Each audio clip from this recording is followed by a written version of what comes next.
right. Hey. I wasn't expecting that one. Good afternoon, everyone. Jay Karen here from the National Golf Course Owners Association. Welcome to the August 2020 edition of Golf Business Live, Friday edition. We have with us a special guest host, Rock Lucas, owner of Charwood Country Club. Say hello, Rock. Hey, Jay, I heard you didn't have any taste and was running a little fever, so I didn't want to take any chances. But you didn't have any taste, but the fever concerned me.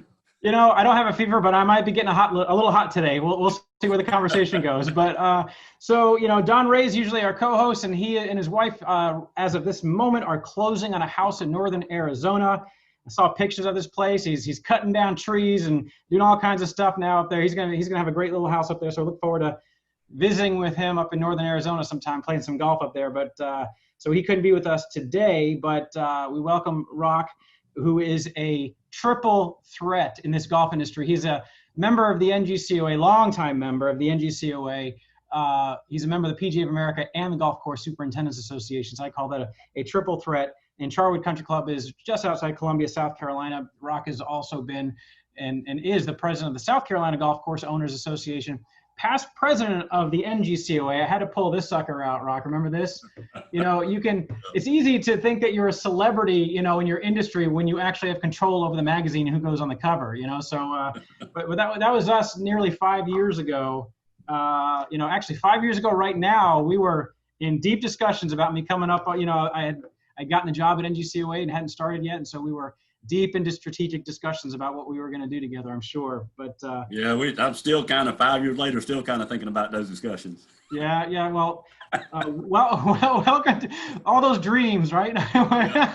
Welcome to the show, Rock. Glad to have you with us. And, glad to be here. Appreciate it. Yeah, we're going to have some interesting discussions after you and I talk a little bit about the industry and what's happening right now. You know, but certainly I'd like to hear, you know, I usually ask what's happening in Mesa, Arizona, but what's happening out there in Columbia? What's this summer been like at Charwood? Talk to us. Well, I kind of said, you know, I would talk about anything but COVID. Please, let's just do not talk about COVID. I'm sick and tired of hearing and talking about COVID. And Joe Don Baker out there, Don Ray with his walking tall stick and those things. But no, everything's going. If you like humidity first thing in the morning and muggy and 105, 108 degree heat index and pop up stray severe thunder and lightning storms and repeat it again the next day, everything's great. Matter of fact, it's rumbling outside right now. I hope I stay online here. Well, talk to us a little bit about the actual business level of business you've seen this year. What's been different? What's new?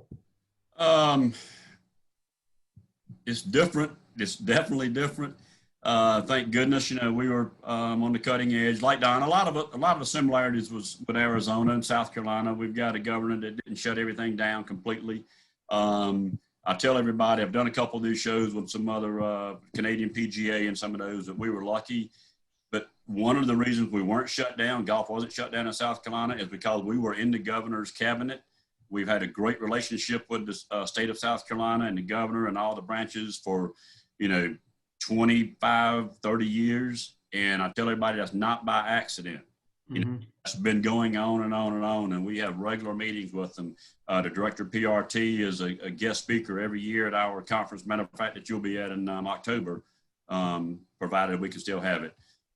So those are things that's, you know, that's not by accident. They're by design. And when things happen, we fared well. Now we self-paced and took proactive measures, and we kind of stayed under the radar behind the restaurant and lodging on when they started going back, you know, a little bit step 2, step 3 types of things. And so there was a well thought out strategic plan between all the allied associations. Yeah.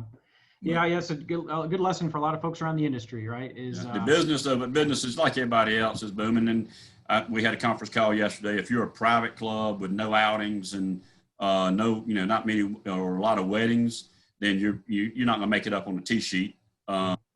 If you're a business that has a lot of weddings, you're not going to really make it up on the tee sheet. But if you have a few and you have a robust golf, then the tee sheet will overcome those things. A lot of private clubs are getting hurt as far as golf shop sales, because a lot of the private still, their golf shops are closed. So their retail side of it is pretty much nothing. Because the members are just showing up on the first tee and going out and playing. So their F&B and their retail sales are down. The resorts are killing it. The drive time resorts, the retail at the resorts are killing it. So, you know. Either killing it or they're being killed. Yeah. So it's a little bit all over the place. Depends on who you are and what market you're in.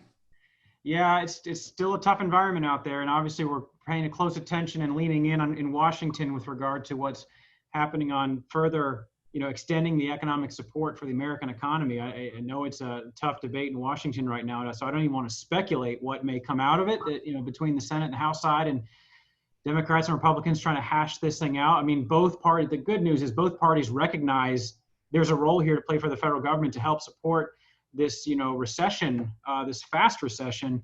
But, one thing that, we're hoping for is a continuation of some of the payroll protection plan, because there's still a lot of places that are suffering and closed, and we may see more closures because there's been some governors that have been, ratcheting back even more recently. And good news for a lot of the organizations, whether it's in golf or a lot of industries, is that in the first wave of funding, nonprofits that are C6 organizations, 501c6 trade associations, like the major golf organizations, national and local, couldn't qualify for PPP funding. Yet we're facing event cancellations and a lot of demise in our windshield right now from a revenue standpoint. We hire people, but we couldn't qualify for the same kinds of funding. The Senate bill was looking to extend eligibility to 501c6s. Unfortunately, I've not seen any evidence of extension to C7s, which a lot of golf clubs are organized under 501c7 tax status. And I think that golf is still a trigger word for a lot of politicians, especially private clubs, as far as, well, they don't need support. And we make the case, look, whoever's the bartender at the local club that's out of work, it's no different than the restaurant down the street where the bartender is out of work because of these forced closures. So, but, Washington likes to play politics, obviously, and so it's tough. And as a business owner, things that are going through my mind, and while we were prepping for this, I was just signing about probably my fourth or fifth lease with Yamaha, because every time you sign it, then the plant shuts down again, and then they get further behind. And so now you got to redo your lease documents because the delivery dates and your payment schedules and all those types of things are changing and moving. So hopefully, we were supposed to get new cars in March. Hopefully we'll get them in this month. But so, we're thinking ahead. So regardless of what side of, election you're on, there's going to be a change, so one way or another. So you got to be prepared for that. So how do I prepare my business, for the post-election cycle? How do I prepare? And people are talking about the golf boom. Well, as we've made reference to the 90s and the 2000s. We had a boom before, but we know what sometimes follows that. So how do you make business decisions? And a lot of these people that are getting additional golf cars, some people are on temporary leasing. Some people have went ahead and committed to long term. Some people into a lot of different long-term commitments that, should you be making those long-term commitments right this second, or do you need to just keep on, kicking it? I hate to say it, but just kind of kicking the can down the road a little bit till you see what's going to happen. So are interest rates going to stay all-time low, or are something going to happen and they jump up? So there's a lot of, do you spend your CapEx, all this revenue now that's flush your cash? Do you spend it on CapEx now, or do you hold off on it, save that for the possible rainy day? So there's a lot of forward-thinking decisions to be made. It's one of those things I talk about a lot with folks today, whether it's on a personal or professional level, is I've never seen this much uncertainty when you wake up every day. And as a business owner and operator, those that are watching, you want consistency, you want some predictability in your world in order to conduct business, right? To take risks and to do things. And so I'm sure a lot of the uncertainty in the air related to a lot of things going on right now, especially in the American economy and the American world, causes people to sit back on their heels a lot, and kind of want to ride through, not take risks and so forth. When, some folks will lean in to risk when these things are going on. They see openings because they're looking for the openings. What can I do? Play is up. I need to go ahead and do this with my golf course that I haven't had the cash to do before. Maybe I got a little cash now. Let's do it. So these times really, I think, bring out some interesting qualities in people right now. But a lot of these operators, if you were around, I've probably said this 1,000 times. If you're still in business now, you're still an owner operator now, post 2007, then you're prepared for whatever's coming next. So you're able to get through this. You manage your way through this, and you're prepared for whatever these next, whether it be the next few months or the next year or a few years. You're prepared, and you can be able to navigate them. And you're going to be able to adapt, improvise, and overcome. and move on with it. But the other thing that PPP is that finding staff, finding employees is I'm working people I've never thought in my career I'd ever be working. If like a lot of the restaurants, What do you have Kelly doing? What's Kelly doing right now too? What's your wife? You got her working at your golf course? Well, actually, she's at the bank, but the bank, they have to close down branches all the time and move people all over. And she's a manager. And if somebody was around someone who was around someone with COVID, then you go home immediately. Wow. And then you'll stay home. So I think she's been at home more than she's been at work. But right now, if you've got a pulse and you're standing upright, we'll probably hire you right there on the spot. Wow. And it's interesting that you say this when golf performance rounds are up this year. Revenue is up in some places. I've had golf course owners tell me, some of them say, we haven't seen these numbers since the 90s. And I'm thinking, that's not really, you don't want to tell it to other industries like we're back to the 1990s level. That's kind of a dubious honor to a certain degree, but you're obviously proud that your business is doing well, and that for once that golf courses have been recognized and something actually went in our favor. But we've been doing really, really, really low profile on the social media, and we'll just show some things that we're doing, maintenance and some things that's going on. But we're not doing any. You're marketing without marketing. You're marketing without anyone know you're marketing to them. Yeah, that's true. And we're obviously buoyed right now by some artificial and possibly temporary conditions that are working. The old excuses for not playing golf, difficulty, time, and money. Well, difficulty, that's its own wheelhouse, but time and money. A lot of people have more time right now to do these things than they have before. Money, well, okay, some folks are, unemployed and getting a check for it and, getting out there and playing. And some people are not vacationing. And so they've got that vacation fund to work with. So we've mitigated those problems. Those problems have been mitigated for a lot of folks. And so that's why we're seeing a lot of this buoying play. But, still, we still need to work hard to keep those folks that are coming, right? That long-term retention. And Don and I talked a lot about that. But so, all right. Well, so now we're 15 minutes into the hour here. We're gonna change gears, and we're gonna bring on a couple guests in a moment.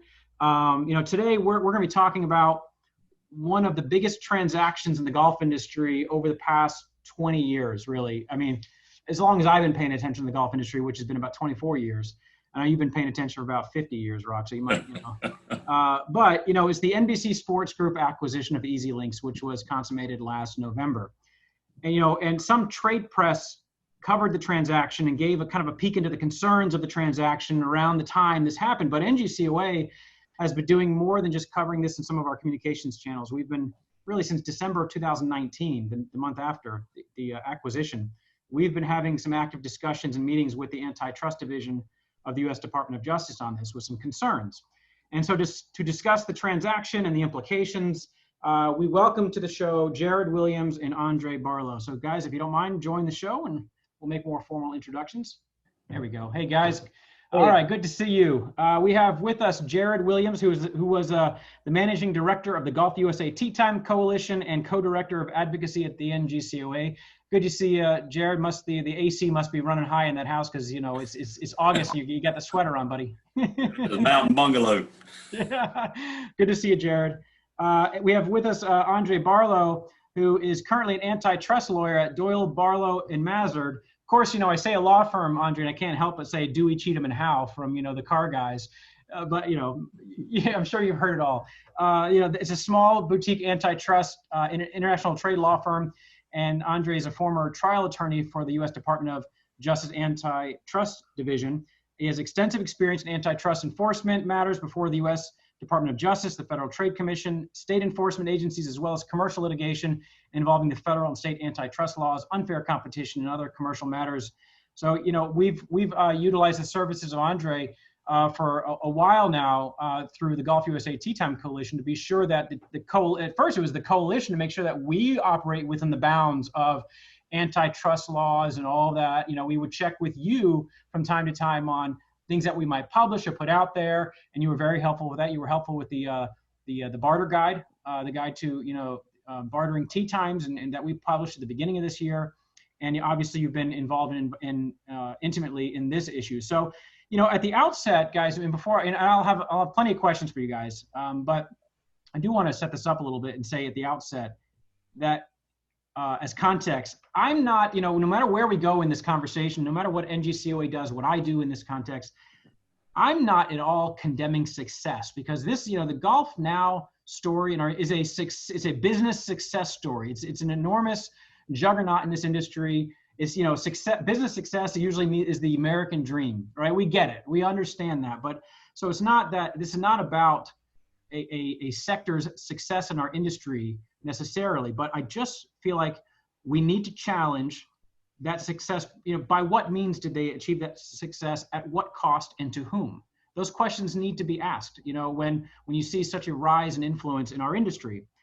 Courses benefit, even software companies benefit, when, let's say, software companies compete against each other. When there's competition, that whole sector benefits and the customers benefit.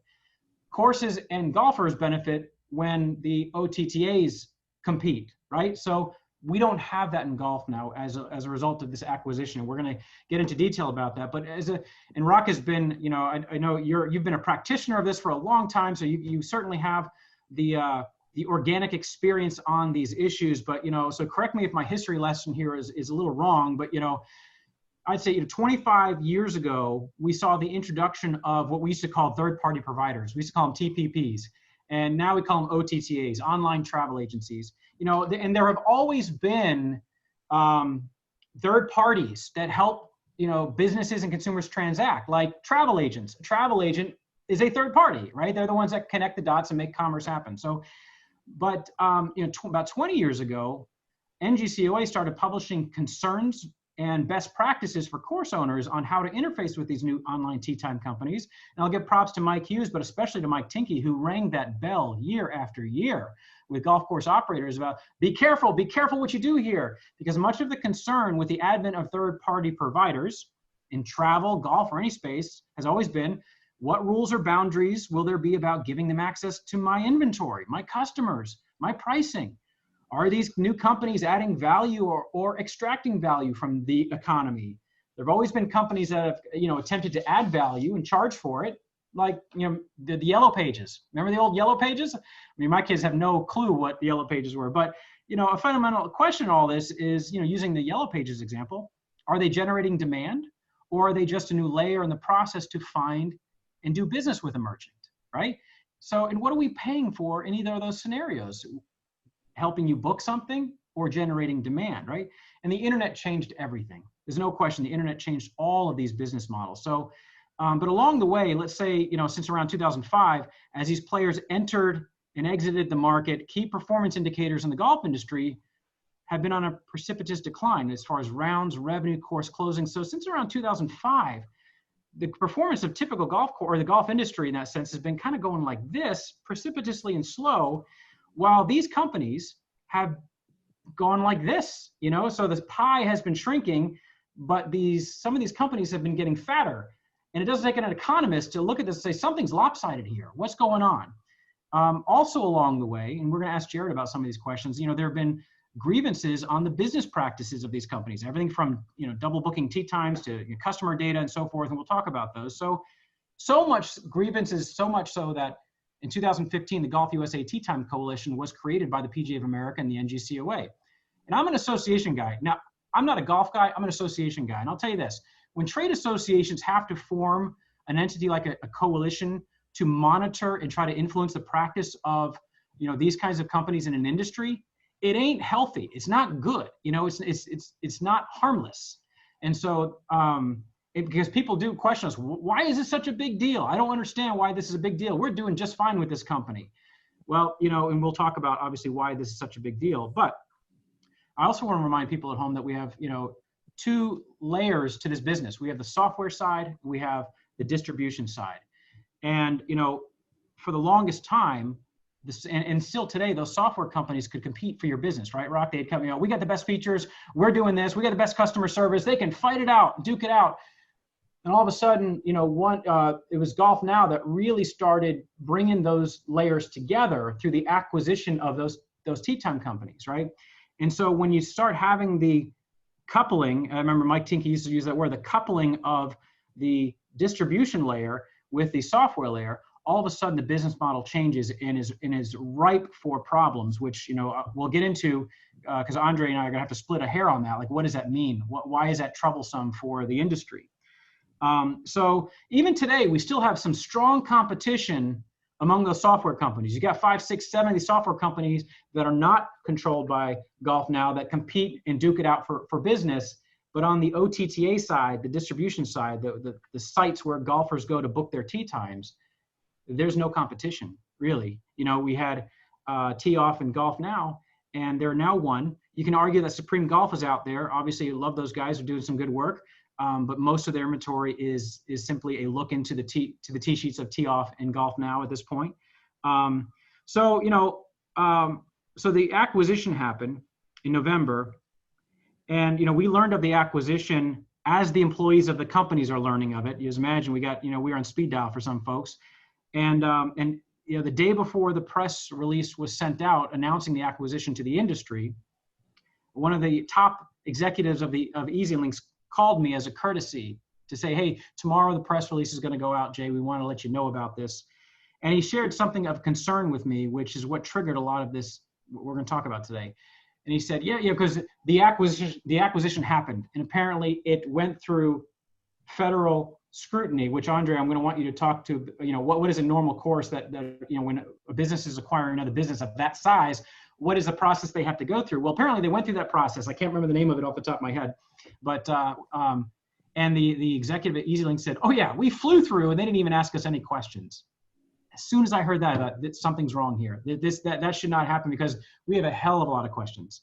And so that's what triggered the beginning of some discussions with the Department of Justice. So I'll start with, I'm going to start with Jared, Andre, and I'm going to ask you, Jared, while you're with the Tee Time Coalition, tell us about what you observed with regard to the business practices that would not be labeled as friendly to golf course operators. What were the grievances that were laid at your feet?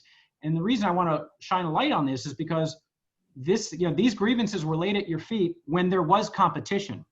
Now that there really is, in all intents and purposes, no competition, I'm afraid that these will be exacerbated. So, Jared, what kinds of things were laid at your doorstep when you were with the Tee Time Coalition?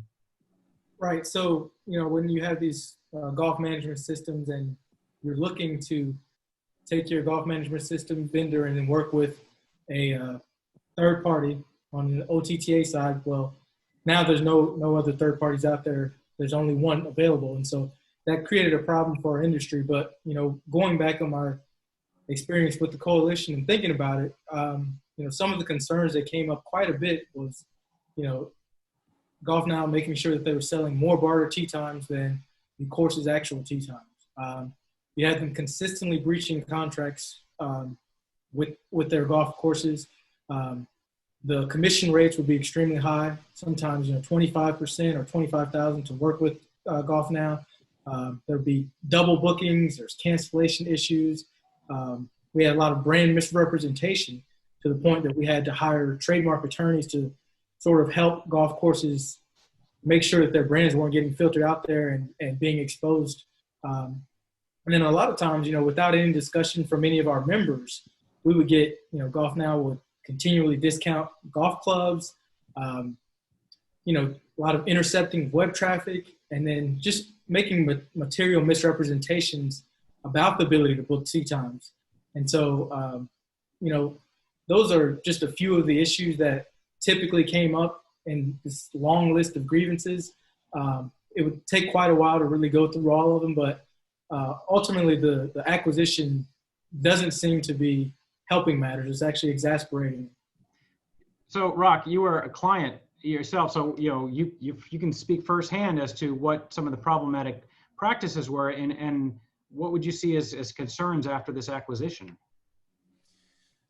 Same concerns it was. We were with originally 4 reservations, which GOLFNOW acquired, and that started their point of sale platform. We've done everything you can do. We were no contract, went back to no contract, and we've seen every possible scenario that you could see. Almost all of them, the golfer thinks that that's your tee time, especially when they're doing a trade time. And so any issues with the tee time, the golfer thinks it's the golf course that is messing up and not the tee time provider. So that creates a lot of customer service issues at the golf shop. We did this, we screwed this up. There was a deal that there was, range balls included or hot dog included or double booking, or I booked tee time for twosome and somebody else booked the other twosome, but don't want to play with them. I thought I was playing by myself. When we were with four, it was the data. Back in the prior administration, I was on the tee time task force at the time, not a coalition, and I soon got the bus ran out of seats, so I quit getting invited to the meetings, and I was on the task force. I was the only person who was an operator who used them. And so once you were in the room with knowledge of exactly what's going on or real world experiences, you were immediately asked to leave the room or get off the bus. And so there was a lot of things that was going on, but you either have to have them. If you're in a market that you have to have that presence, that's your only choice. That's your only option. And it's okay, yeah, we messed up. We're sorry, forgive us. We're not gonna let it happen again. It was a computer glitch. It was somebody new in marketing glitch. And so a couple months later, repeat. Mm-hmm. Sorry, a couple months later, repeat. So it's an ongoing over and over and over. So it's a culture at the top throughout the entire company. Back in the day before the acquisition, Rock, could you play one off of the other? Like, could you say, if GolfNow came to the table saying, we're offering you this, would tee off come to the table? Would you at least, whether or not you did it, do you feel like you had the ability to at least, Oh, of course. I mean, and what you could get in return was just unbelievable from what they would start at to what you would end up. But now it's, here's the terms, unless you are the major player in that market and they've got to have you to be their draw in that market, everybody else, you can pretty much do what they tell you to do. And that's it, either take it or leave it. And they will even change the terms on you without you even know to change the terms. It's a constant. You have got to constantly be aware and monitor. And I say I wasn't going to talk about COVID, but to me, this is the COVID of golf that's been going in 20 years, and there's no vaccine. Mm-hmm. This issue is the COVID of golf, and you've got three players. You've got the ones who quarantine, so we're not going to use them at all. That's us right now. You got the other one said, okay, I've got to have them, but I'm going to do my social distancing. I'm going to wear my mask, and I'm going to do constantly self-testing. And that's the key. You better be self-testing the entire time and know that what you agreed to is what's actually happening. And then you got the third one, which is, what do you mean there's a virus going around? And that's the ones that those are the ones that hurt the entire market, can bring down an entire market. That is the best metaphor I have ever heard for this situation. Okay, so let's talk about the vaccine. That's where I'm bringing Andre Barlow into the conversation. Let's talk about the vaccine side of this. So, Andre, you have great experience with antitrust. So, on a large level, where does, whether it's GolfNow or any business in general, right? Where does business success and growth cross the line of too much influence and control of a market, so much that it should trigger the DOJ for action? What is that? What does that look like? And do we have that here in our industry? Well, what I would say is, what you're looking at is market power. Whenever a firm obtains market power and what they do with that power going forward could be problematic. Now, here we had an acquisition. So growing organically on your own and becoming the biggest and the best in an industry is fine. But when you grow by acquisition, the antitrust laws are designed to prevent that. Now, what you were talking about earlier was, what happened here? What happened when this deal was announced and it went through the antitrust process, the pre-notification process at the antitrust agencies, yet no one asked any questions from the antitrust agencies. So no questions were asked of this transaction, and it was allowed to close. So the transaction was consummated.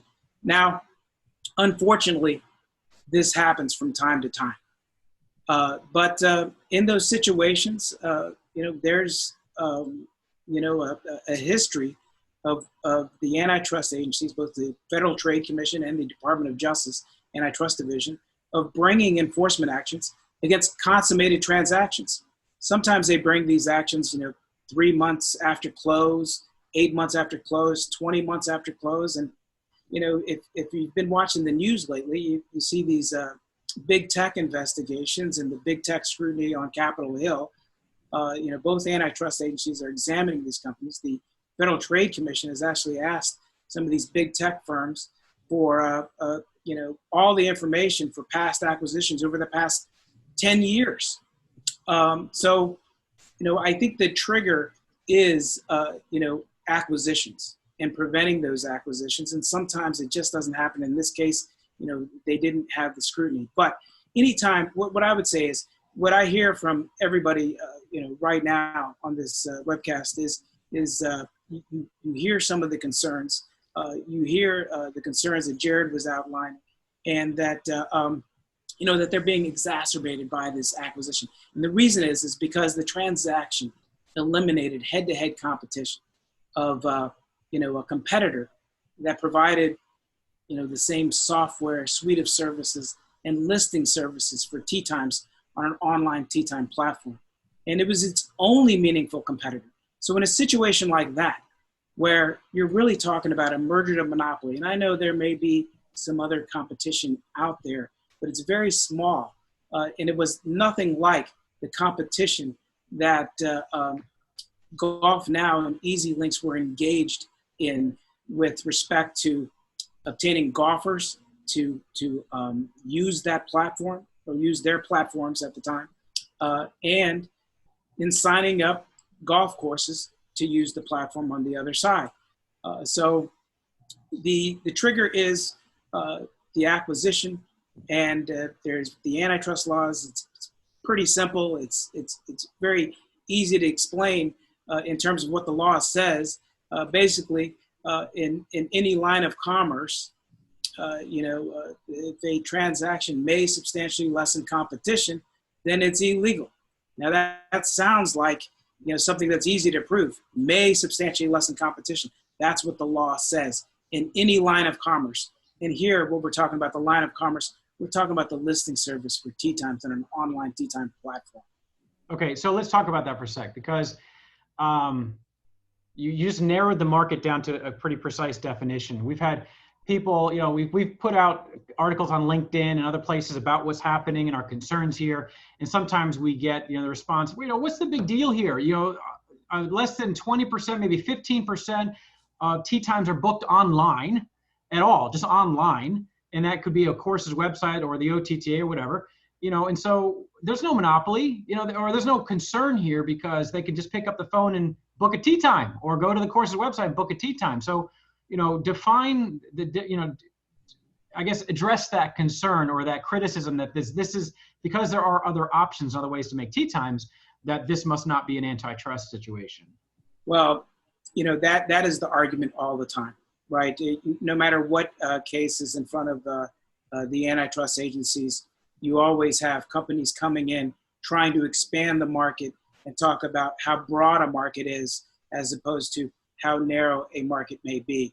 But this is clearly a line of commerce, a market that golf courses desire and need, right? There's some golf courses out there that believe it's necessary, some public golf courses actually, that believe it's necessary to be on the online tee time platform.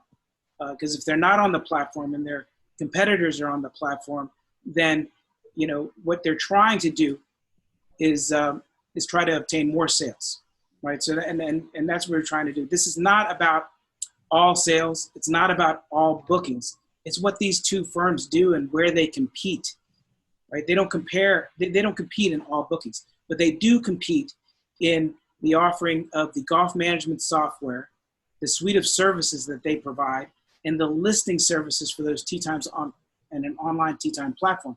So, the market is, it may be narrow, but it's important. What we're talking about in terms of online bookings and online tee times, or booking tee times on an online tee time platform, is a market that will grow over time, right? I think what we do have with COVID-19 and this pandemic is we have a digital transformation that's currently going on.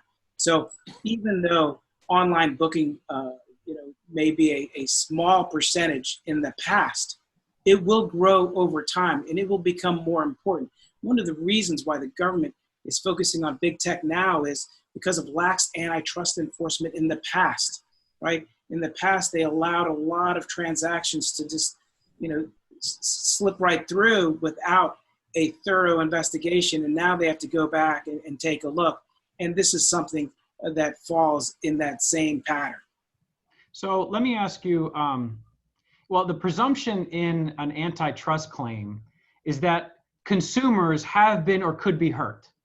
So split the hair with me here in a second. Who is the consumer? Who's the customer that could be hurt in this particular business model of the OTTA and the software company coupled and all of that?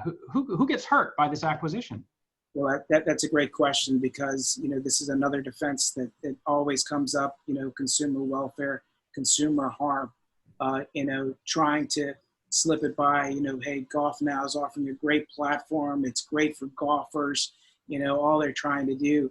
And it is. Look, let's not deny it. It is a great product to have, a platform that consumers can use. They can find tee times from a number of golf courses in a local area and then determine, where they may want to go play golf on a particular day.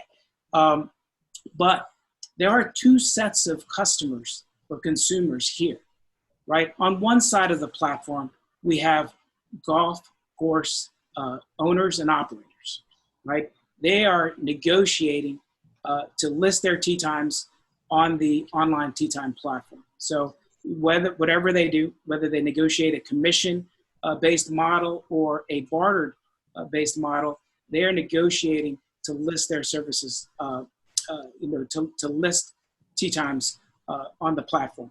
And on the other side, golfers are consumers.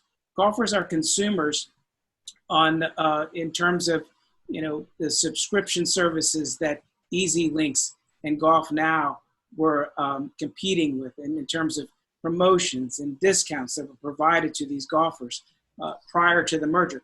After the merger, you'll have less discounts, you'll have less promotions, and potentially higher subscription prices. So there's two sets of customers here. They're both important, and both are potentially harmed by the transaction. So let me talk about the increase in the fear is that consumers or the customers' prices will increase when there's consolidation and control, right? That the price will increase for a product. So Rock, when you were with GOLFNOW, how did you pay GOLFNOW? Well, we were fortunate enough that we were at the very beginning when they first bought 4. And so we were able to still do the cash price on our point of sale software. Then once you get into the contract, then you start and you want to use their tee sheet. Then at the time you had to give them, it started out with 2 tee times a day, and this is what you got. And at the time, since we still had 4, all of the data was directly tied to the transaction, and that was invaluable. So that was worth, once somebody booked online, all the customer's data was directly tied to the transaction in the point of sale, and we owned that data. Then it got to where that light switch was cut off, and they first blamed it was a technical issue and that they were working on it, and come to find out it wasn't a technical issue. It was that we're just going to say we own the data, which I think legally, if the customer went through GOLFNOW, it was their customer. And so they just said, we're not going to give you the data anymore. And this is when I got kind of booted out of the room in the early days was, what happened to the data? I said, that's federal government rules and regulation. We can't give out that data unless they opt in. But how did you circumvent the federal government if I was able to give you 2 more tee times a day? All of a sudden, now I got the data. So for 4 tee times a day, you could figure out a way to circumvent the federal government's privacy issues and give me all the data. So I still hadn't figured that one out.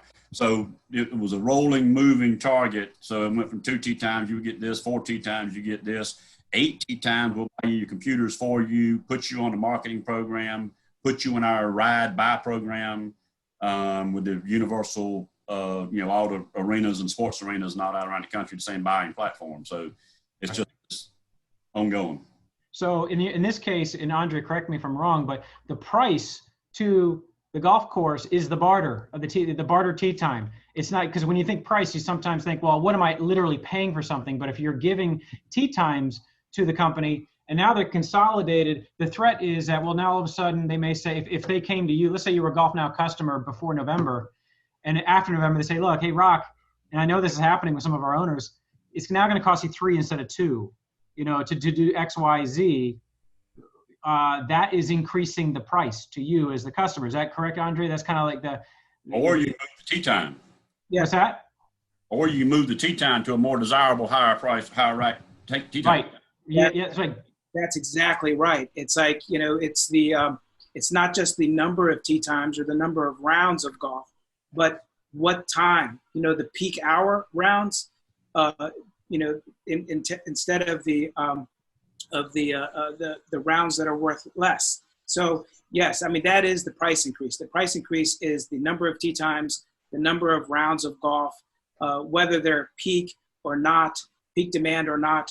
And for some, they may have been on a commission model, and then they're forcing, they could force some of those onto a bartered model. And there is likely a price increase there when that happens. Which is really hard to prove in that sense. It's so ambiguous. If you went from a commission and you were forced to go to barter, you may show on your books that your price went down, but you're actually paying more for the system in essence, right? So that's really, really tough. But it's very important for everybody kind of watching to understand, when looking at price increases, what's happening. And on the golfer side, you kind of glossed over like the subscription program.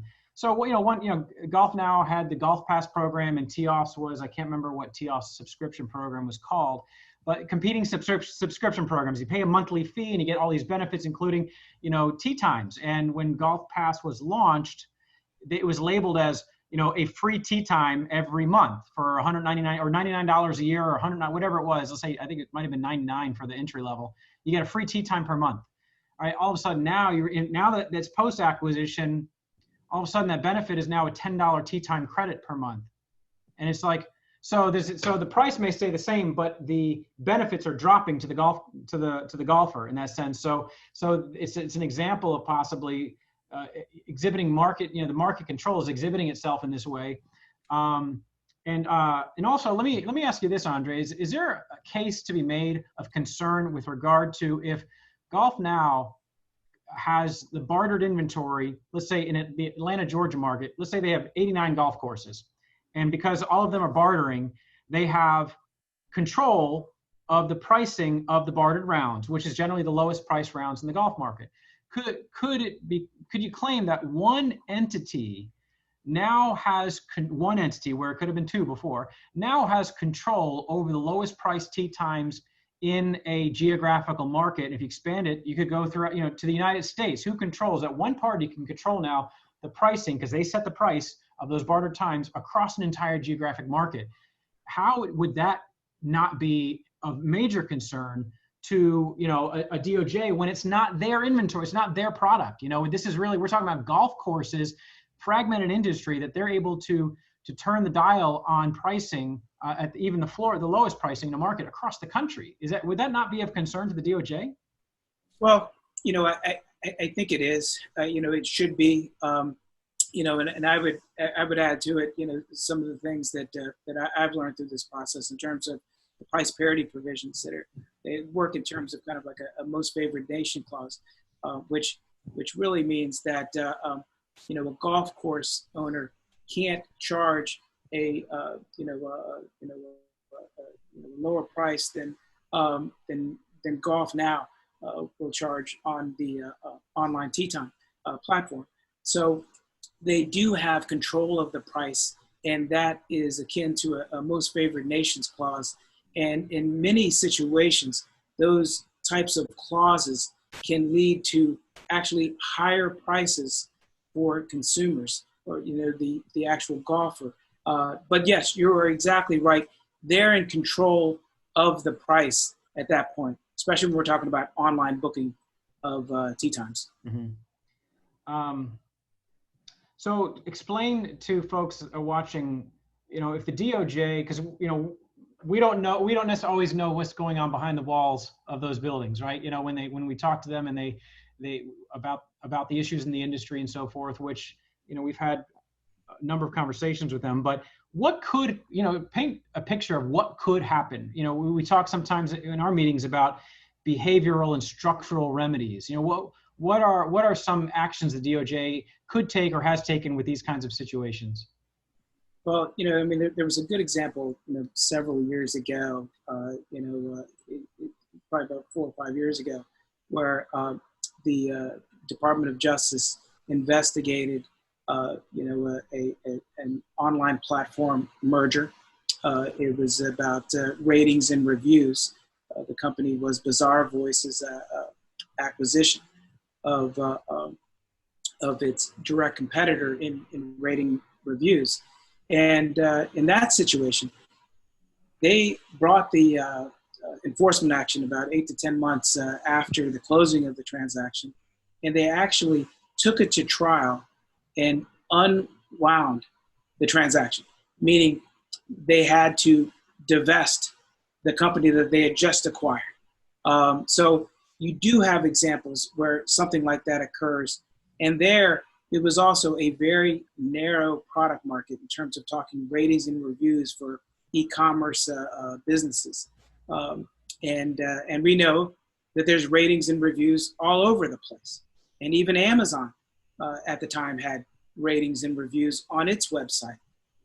But even so, the court found that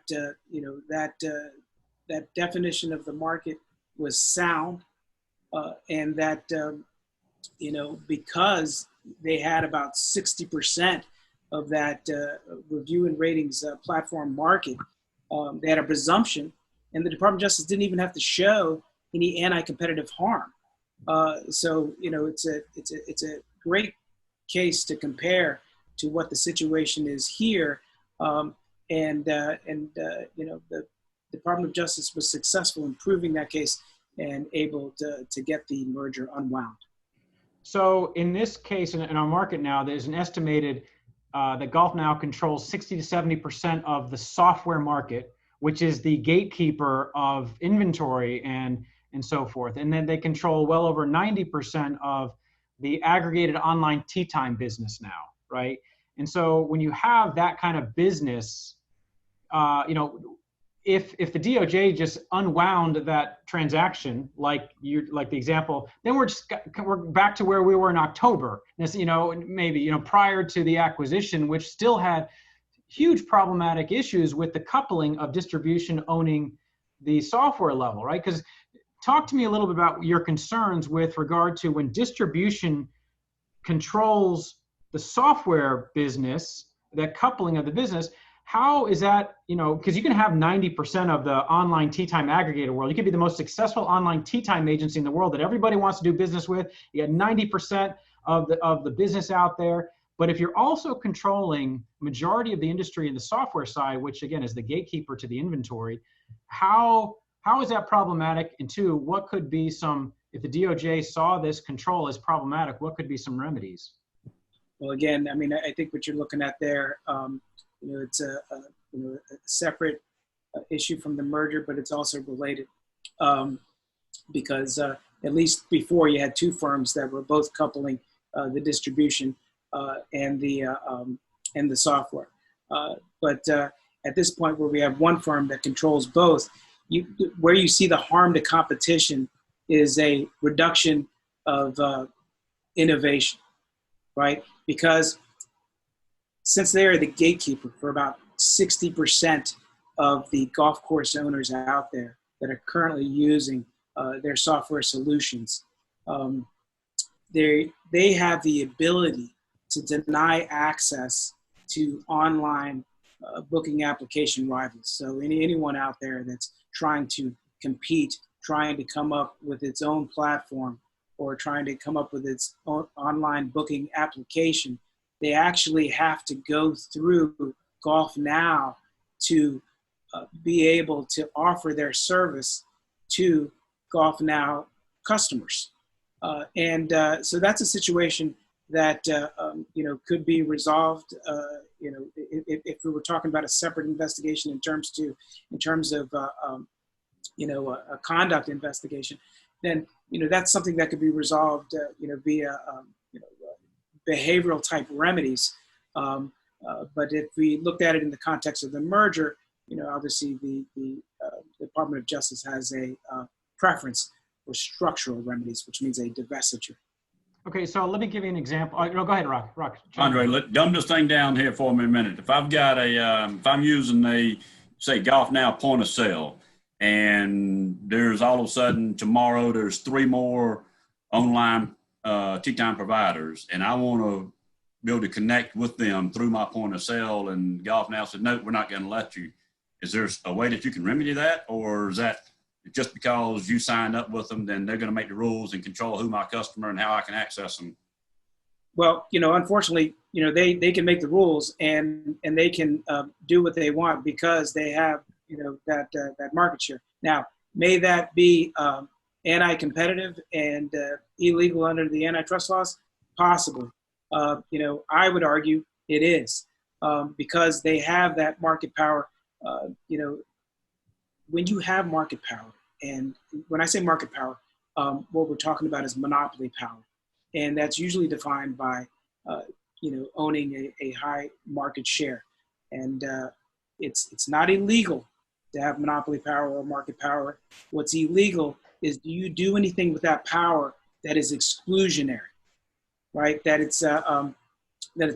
you're not doing it for a pro-competitive business reason, but you're doing it to exclude competitors. So in that example that you're posing there, you have some competitors that want to come on with a new, tee time listing service for you, and they're trying to sell it to you, but they have to go through GOLFNOW to get it up and running.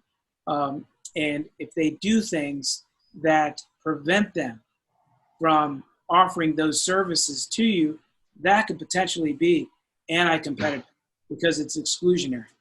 Let me ask you this. At the time, it was the same way with merchant processing. So I'm not sure if it is now, but that was the exact same scenario. It was, if you went with this and you could only use this provider, you could use other ones, but it was very difficult and cumbersome to do it. Well, that's right. And now remember this, and because we see this in industries and all the time, industries and business, right? Most of the time when you have a contract, that is kind of exclusionary, right? Because you have a contract with a vendor, and it's your contract with the vendor.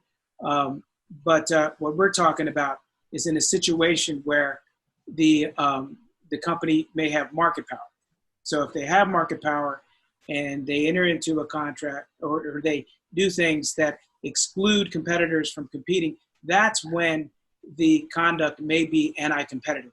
So not all exclusionary, not all exclusionary conduct is going to be anti-competitive unless the firm that is doing it has market power. And there's no question they have market power in this situation. So, and this will be the final question because we're coming up on the hour, a little 10 minutes longer than we usually go with the show. But so, carrying Rock's example a little further here a second. So if, let's say Airbnb decided we want to add tee times to what we offer our travelers, and they go to a Rock Lucas and they say, Rock, we'd love for you to list your tee times in the Columbia, South Carolina area of Airbnb, and we got to go through GOLFNOW. Okay, well, let's talk to GOLFNOW. And GOLFNOW could, one, say no, just say no, we're not allowing that, because they might feel Airbnb would suck all the competition out, as far as all the eyeballs out of the room. Okay, but what if they said, you know what, we'll do that, but we're going to charge you a $2 million fee in order to have access to Rock's inventory? Is, that kind of commercial transaction, or, let's say a golf software company that says, hey, I got 1,000 golf courses I want to bring to GOLFNOW. And they say, well, we'll do so, but you got to pay us, $1 million fee in order to access what have you. Those kinds of commercial relationships, if the price is prohibitive or so incredibly high, is that seen as an anti-competitive tactic? If the price is so high, it really can't happen? Well, it can be, yeah, right? Because we're talking about a commercially reasonable price and a legitimate business reason for denying access. versus, an exclusionary act, right? So depending on the facts and what the commercial relationship is and what the commercially reasonable price is, yes, it can be anti-competitive if it's excluding competition. All right, so I'll ask you this: if the DOJ decides not to pursue not an investigation, or let's just say we hit a dead end here, whatever, what are some other possibilities? What are other courses of action that could be taken to still address, what we feel is a lopsided industry here? Well, obviously, if you don't have government enforcement, there's the private angle. Private actions can always be raised. Same type of legal theories, would be raised in a private action as a government action. Are there any divisions of the federal government that would take on the case besides the DOJ? Well, there's two antitrust agencies. Don't ask me why there's two antitrust agencies, but there are, right? We have the Department of Justice Antitrust Division. We also have the Federal Trade Commission that is, so to give you an example, both of these agencies are reviewing big tech, and some of their investigations are actually overlapping, where you have the Department of Justice and the Federal Trade Commission investigating the same companies for similar type of conduct. So there are two antitrust agencies that could examine this type of conduct. Okay. Well, folks, we're at the 4 o'clock hour here, and I appreciate this very first kind of live conversation about this issue. I know a lot of folks in the industry are following it and want to know what's going to happen. And so NGCOA will do our best to keep the industry informed where we can and where we feel like it's good for the industry to know what's happening. But we still believe that this is a harmful situation for the industry, and appreciate the DOJ's attention to it so far. So Andre, appreciate your time today and your help so far. And Rock and Jared, being our eyes on the ground on these issues, and we'll keep everybody posted and fight the good fight here. So any final thoughts or questions from the panelists? Rock, you got nothing to say? Andre, thank you. I've always got something to say. I was thinking about this, though. From the movie Guardian, Jay, instead of Jake, it's going to be Jay. Save the ones you can, Jay. The rest, you just have to let go. That's right. Yeah, well, we're not letting this one go. So, all right, guys, we appreciate your time today. And, look for Golf Business Live Friday edition to return in September. And everybody have a great weekend. Thank you.